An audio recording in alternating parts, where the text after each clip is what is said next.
आपका भाग्य आपकी मुट्ठी में। प्रत्येक व्यक्ति का रहन सहन अलग अलग होता है, उसके क्रियाकलाप अलग अलग होते हैं। कोई लखपति है तो किसी के पास खाने के लिए भी पैसे नहीं हैं। कोई 1000 पाउंड माहवार कमा रहा है तो कोई 9 पाउंड माहवार। यह विषमता क्यों? इसका तत्काल जवाब है अपना अपना भाग्य। भाग्य, इस भाग्य ने मनुष्य को जितना गुमराह कर रखा है उतना किसी और बात ने नहीं किया है। इस भाग्यवाद की उत्पत्ति कहां से हुई? इसका कुछ इतिहास नहीं है, पर इतना अवश्य है कि कुछ अकर्मण्य लोगों ने ही इसका प्रचलन किया होगा। जो कुछ कार्य नहीं करते, परिश्रम करने से घबराते हैं और जिनकी एकमात्र इच्छा यह रहती है कि उनके पास मुफ्त में सब कुछ चला आए, वही भाग्य की बात करते हैं।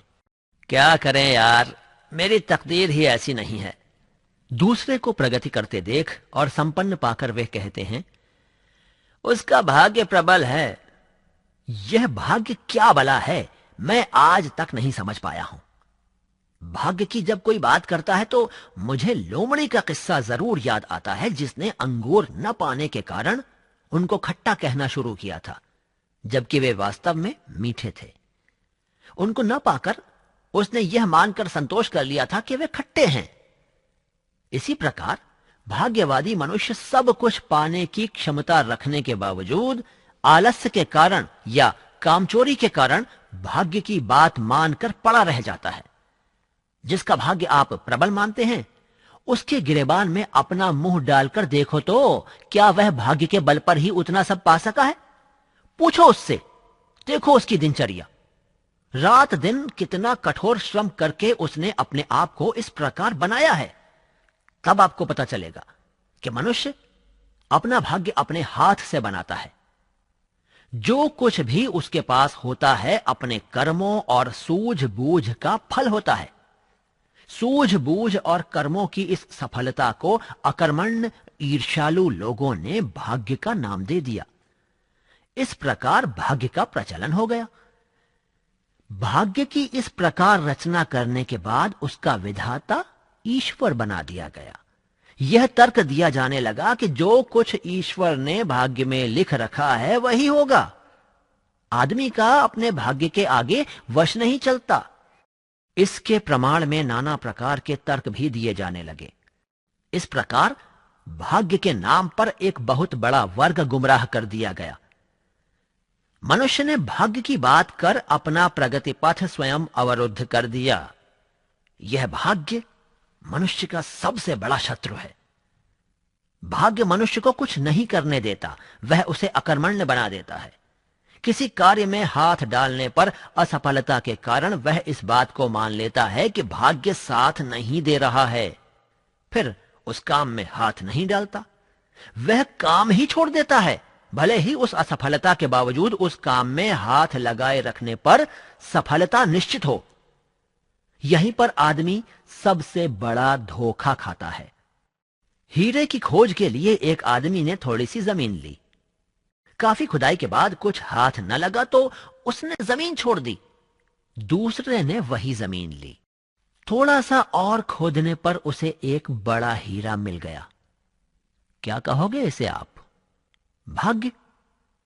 पहले वाला ठेकेदार अपने आलस्य, अपनी अकर्मण्यता, अपनी हड़बड़ी पर इसे भाग्य की संज्ञा दे पर्दा डाल देगा।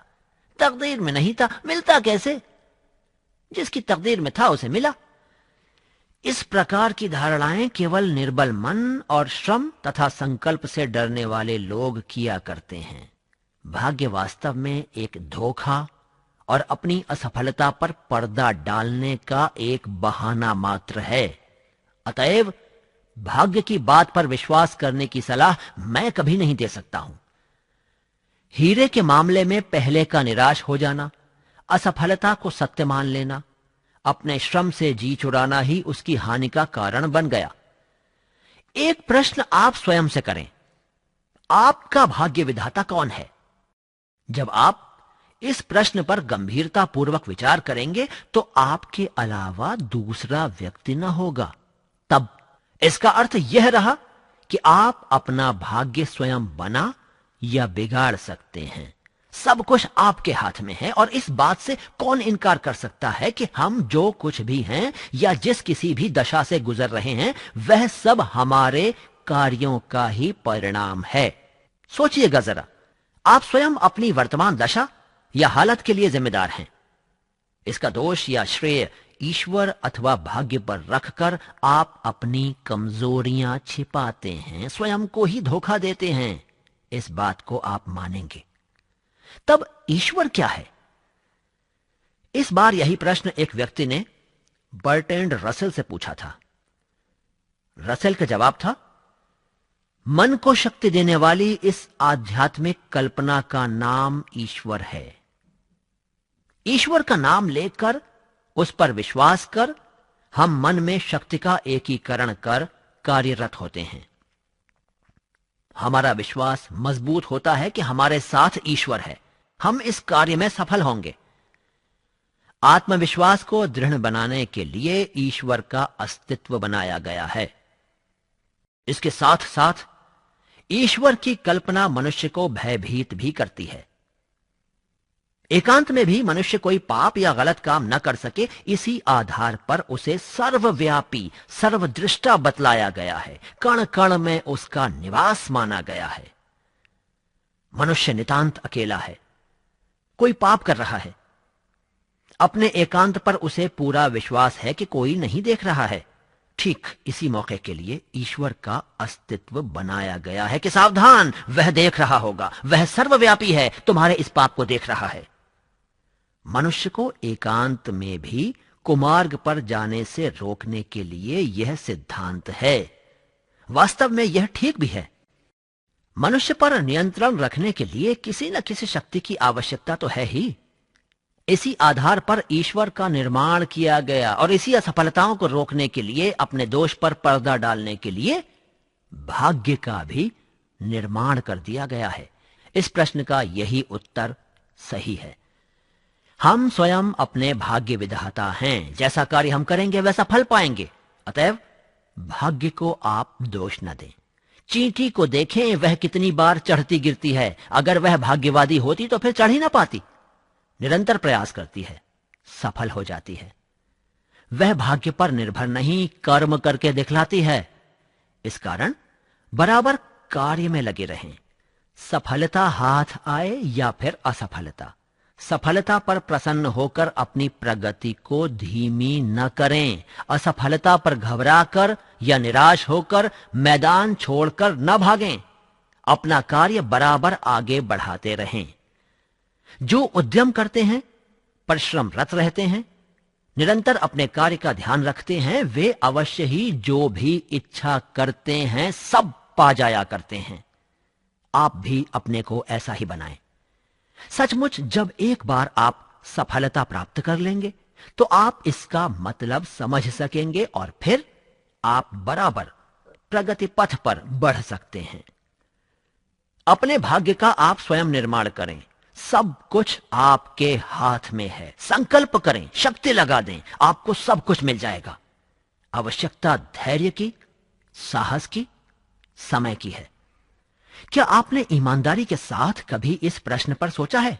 सोचिए, विचार कीजिए। मनुष्य ही संसार के सभी प्राणियों में एकमात्र ऐसा प्राणी है जिसे ईश्वर या प्रकृति ने सब कुछ दिया है। वह अपने प्राकृतिक गुणों के अलावा भी अपने कौशल के द्वारा औरों के गुण अपना सकता है। उदाहरणतः केवल मछलियां ही पानी में तैर सकती हैं। मनुष्य में यह गुण जन्मजात नहीं है, फिर भी वह तैरना सीख लेता है। उड़ना पक्षियों का धर्म है, पर मनुष्य भी हवाई जहाज बनाकर उड़ना सीख गया है। इस प्रकार मनुष्य को प्रकृति ने कुछ इस प्रकार का बनाया है कि वह सब कुछ कर सकता है। अतएव जब प्रकृति से प्राप्त सुविधा का लाभ हम स्वयं नहीं उठाते हैं तो हमारे जैसा मूर्ख और कौन हो सकता है। प्रकृति ने हमें सब कुछ दिया है। यह हमारी अपनी कमजोरी है कि हम उन सब को पहचान नहीं पाते, वरना हम जो कुछ भी चाहते हैं वह हमारे आसपास, हमारे चारों ओर घूम रहा है। अरस्तु ने एक बार चौराहे पर खड़े होकर चिल्ला चिल्ला कर कहा था, इस दुनिया में सब कुछ है, जो चाहो सो पाओ, पर उस योग्य अपने को बनाओ। जो कर्महीन हैं वे नहीं पा सकते। सचमुच यह एक सच्चाई है। आपको क्या चाहिए, इस पर विचार कीजिए, फिर गंभीरता पूर्वक इस पर योजना बनाइए, योजना बनाकर उस पर अमल कीजिए, बराबर प्रयत्नशील रहिए। एक दिन आप अपनी इच्छा पूर्ति करके रहेंगे। कैप्टन स्कॉट की बात लें, कोलंबस की बात करें। एक ध्रुव जाना चाहता था, एक अमेरिका की खोज करना चाहता था। योजना बनाई, जहाज लिया, साथी लिए, चल पड़े। स्कॉट ध्रुव की ओर गया, कोलंबस समुद्र की लहरों पर। राह भटक गए दोनों, कोलंबस के साथी भूखे प्यासे। कोलंबस वापस लौटने का नाम नहीं ले रहा था। सबने उसे मार डालने की योजना बनाई। अगले दिन किनारा दिख गया, सब खुश हो गए। कोलंबस अमेरिका के किनारे जा लगा, स्कॉट राह भूल गए। स्लेज गाड़ी के कुत्ते मर गए, स्कॉट वापस नहीं लौटा। दोनों अपना लक्ष्य पा गए। एक ने ध्रुव खोजा, दूसरे ने अमेरिका। इतिहास के पन्नों पर आज भी उनका गुणगान है। आवश्यकता है कर्म की, श्रम, परिश्रम और साहस की। आप सब कुछ पा सकते हैं। सब कुछ आपके भाग्य में लिखा है। अपने भाग्य विधाता आप स्वयं हैं। आप अपना भाग्य स्वयं बना और बिगाड़ सकते हैं। अतएव मैदान में आइए। बिना संघर्ष युद्ध के कुछ नहीं मिलता है। अगर आपके पास श्रम है, साहस है, आप सब कुछ पा सकते हैं। आपका भाग्य आपकी मुट्ठी में है।